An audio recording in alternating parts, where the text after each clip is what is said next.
प्रिय विद्यार्थियों, इससे पूर्व के व्याख्यान में कठोपनिषद के चतुर्दश मंत्र में हमने यमराज के द्वारा नचिकेता को दिए गए दूसरे वरदान के रूप में पढ़ा था और यमराज ने नचिकेता से कहा था कि हे नचिकेता, स्वर्ग की साधन रूप जो अग्नि विद्या है उसको अच्छी तरह से जानता हुआ मैं तुम्हें इसका उपदेश देता हूँ और तुम भी इसे अच्छी प्रकार से सीख लो, क्योंकि ये नाशरहित लोगों को प्राप्त करवाने का साधन है, उसका आश्रय है। इसलिए ऐसी उस अग्नि विद्या को तुम अपने हृदय रूपी गुफा में ही स्थित समझो, अर्थात वो तुम्हारी आत्मा के अंदर ही स्थित है, ऐसा समझो। यानी कहने का तात्पर्य ये है कि ये अग्नि विद्या अग्नि के रूप में तुम्हारे हृदय रूपी गुफा के अंदर ही मौजूद है, इसलिए उसे तुम अपने भीतर ही समझो। अब मैं तुम्हें बताता हूँ कि वो किस प्रकार की होती है, कैसी होती है और व्यक्ति उसे किस प्रकार से अपनाए, उसी का वर्णन करते हुए उन्होंने अगले मंत्र में कहा कि लोक आदिम अग्निम तम उवाच तस्मै या इष्टका यावती वा यथा वा स च अपि तत् प्रत्यवदत् यथा उक्तम मया अस्य मृत्यु पुनरेव आहतुष्ट तम लोकादिम अग्निम। यमराज ने उस लोक के आदि कारण रूप उस अग्नि को, यमराज ने अनंत लोकों के आदि कारण रूप उस अग्नि यज्ञ को या यावती यथावा इष्टका, जो जितनी या जिस प्रकार की इष्टका ईंटें उसमें अपेक्षित होती है, तस्मै उवाच है, उनका नचिकेता के सामने कथन किया और सच अपि यथा उक्तम, सच अपि और उस नचिकेता ने भी यथा उक्तम जैसा यमराज के द्वारा उपदेश दिया गया था तत्प्रत्यवदत्, उसने वैसे के वैसे ही पुनः दोहरा दिया। यानी जैसा जैसा अग्नि विद्या के बारे में, अग्नि यज्ञ के बारे में यमराज ने नचिकेता को बताया कि उसमें कितनी ईंटें होती है, किस प्रकार की यज्ञ वेदी होती है, कितने प्रकार की होती है, कैसी होती है, इन सारी चीज़ों के बारे में विस्तार पूर्वक जो नचिकेता के सामने कथन किया गया था, नचिकेता ने बड़े ध्यानपूर्वक, बड़े गौर से उसे सुना और यमराज के सामने उस उपदेश को वैसे के वैसे ही दोहरा दिया जैसा यमराज ने बताया था। अथ और इसके बाद नचिकेता के द्वारा बताए गए उस ज्ञान को पुनः सुनकर के मृत्यु हो यमराज अस्य तुष्ट है, उस नचिकेता पर अत्यधिक प्रसन्न हुए और पुनरेव आह, और फिर से कहने लगे। यानी उसकी प्रतिभा को देख करके, उसकी स्मृति को देख करके यमराज उस पर अत्यधिक प्रसन्न हुए और उन्होंने नचिकेता से फिर से कहा, क्या कहा कि तम अब्रवीत प्रियमाणो महात्मा वरम तव एव इह आद्य ददामि भूयः तव एव नामना भी भविता अयम अग्नि श्रृंकाम च एनाम अनेक रूपाम ग्रहण। प्रियमाण है, खुश होते हुए, प्रसन्न होते हुए महात्मा महान आत्मा वाले तम अब्रवीत, यमराज ने उस नचिकेता से कहा। प्रसन्न होते हुए महान आत्मा वाले उस यमराज ने नचिकेता से कहा, अर्थात वो नचिकेता से बोले कि इह अब यहां पर अद्य तुम्हें भूयः फिर से वरम ददामी, मैं एक और वरदान देता हूं। अब यहां पर मैं तुम्हें पुनः एक और वरदान देता हूं कि अयम अग्नि ही, कि ये अग्नि अर्थात ये यज्ञ की अग्नि तव एव नामना भविता, तुम्हारे ही नाम से आज के बाद जाना जाएगा। इसलिए अनेक रूपाम, जो अनेकों रूपों वाली है, इमाम श्रृंकाम, इस प्रकार की इस सुंदर माला को ग्रहण है, तुम ग्रहण करो। यानी हे नचिकेता, मैं तुमसे अत्यधिक प्रसन्न हूं और मैं तुम्हें एक वरदान आज और देता हूं कि ये यज्ञाग्नि जो अनंत लोकों को प्राप्त करवाने वाली है,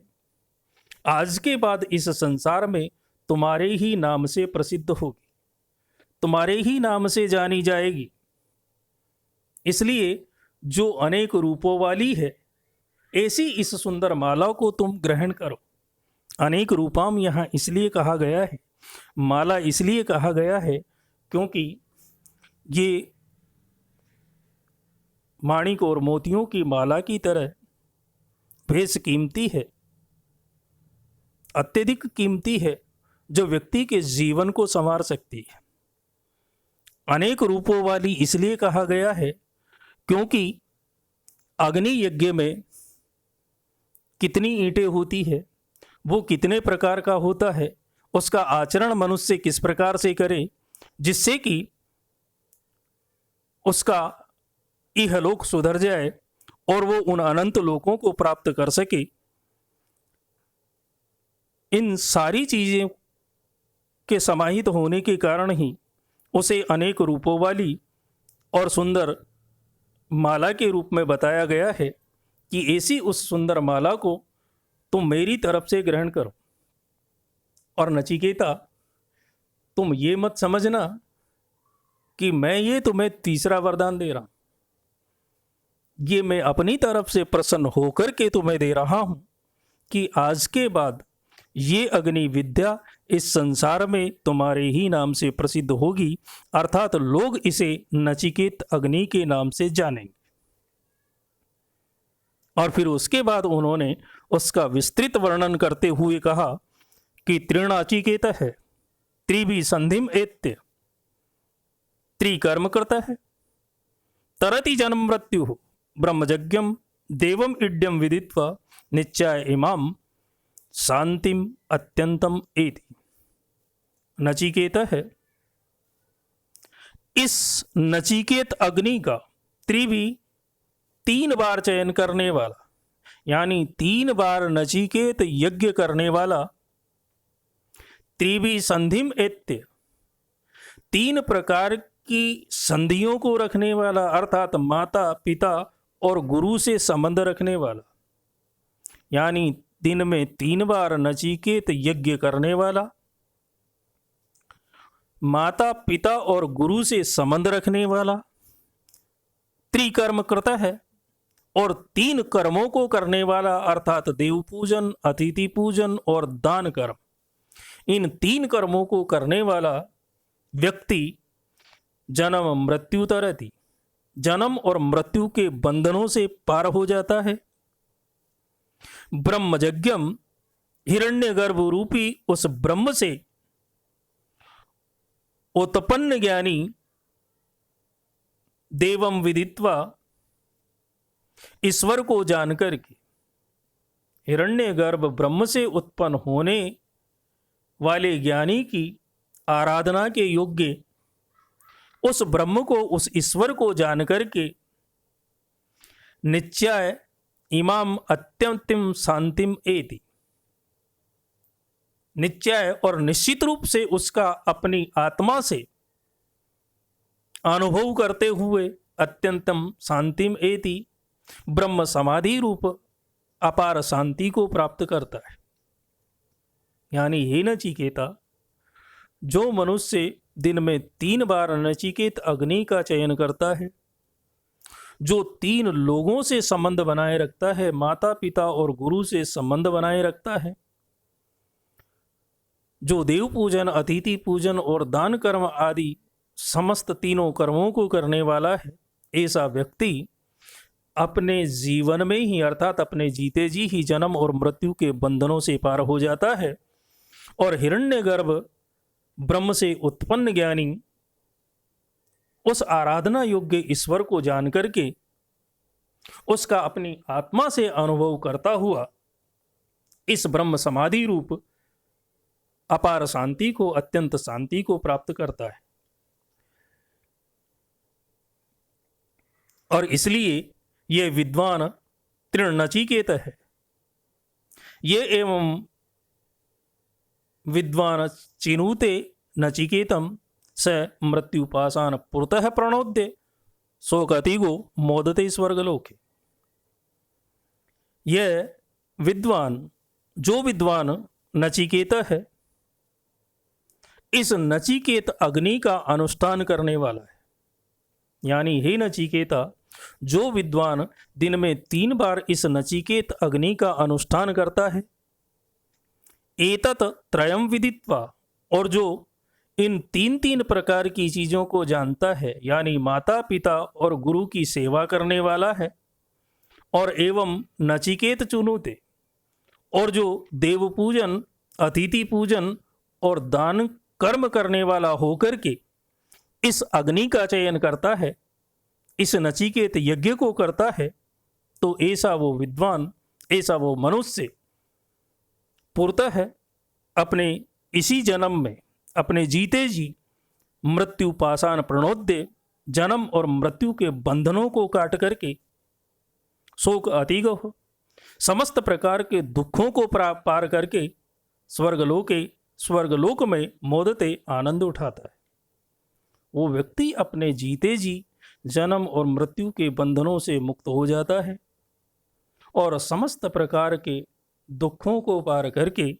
वो स्वर्गलोक में आनंद को प्राप्त करता है, आनंद उठाता है। यानी उसे स्वर्गलोक की प्राप्ति हो जाती है और वहाँ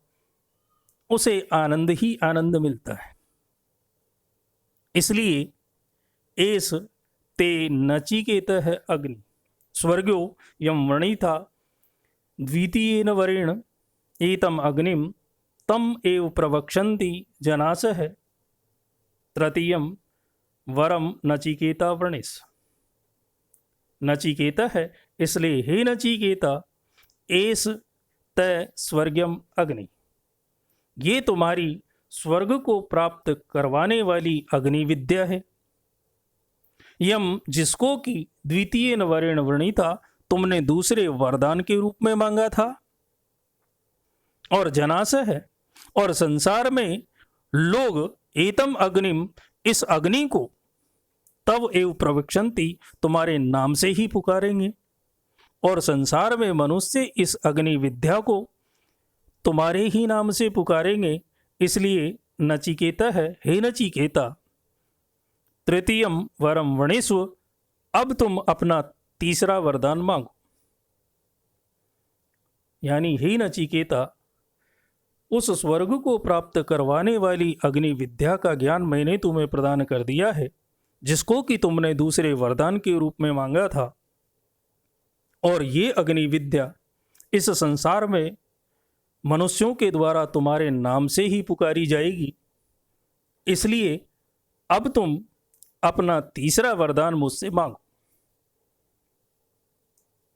तुम्हारे 2 वरदान पूर्ण हो चुके हैं, अब मैं तीसरे वरदान के लिए तैयार हूँ। इसलिए आप मुझसे तीसरा वरदान मांगो कि आप तीसरे वरदान के रूप में मुझसे क्या प्राप्त करना चाहते हो, क्योंकि स्वर्ग को प्राप्त करवाने वाली उस अग्नि विद्या, उस अग्नि ज्ञान के बारे में, अग्नि यज्ञ के बारे में मैं तुम्हें वर प्रदान कर चुका हूँ। और ये अग्नि विद्या आज के बाद इस संसार में तुम्हारे ही नाम से जानी जाएगी, तुम्हारे नाम से ही प्रसिद्ध होगी। इसलिए अब तुम तीसरे वरदान के रूप में क्या मांगना चाहते हो वो मांगो। और ये कहकर के यमराज ने नचिकेता को तीसरे वरदान के लिए प्रेरित किया। और नचिकेता ने तीसरे वरदान के रूप में क्या मांगा वो हम अगले व्याख्यान में पढ़ेंगे। तब तक के लिए शुभमस्तु। अगले व्याख्यान के लिए फिर मिलते हैं।